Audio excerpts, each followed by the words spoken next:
Militer Rusia merilis rekaman momen penyerangan terhadap Dachenski di Donetsk.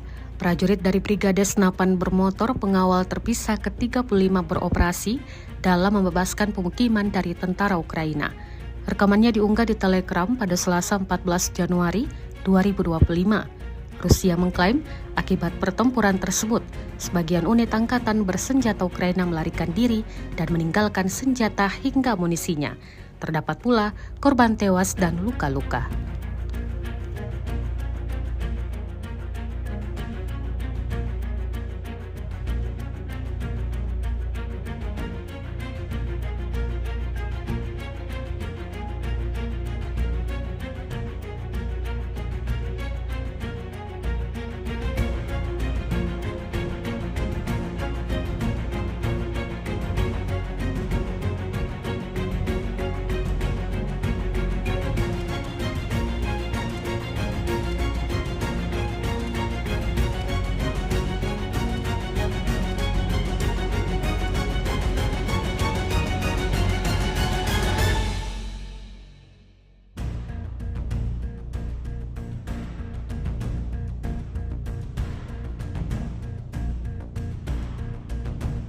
Download Tribun X sekarang, menghadirkan lokal menjadi Indonesia.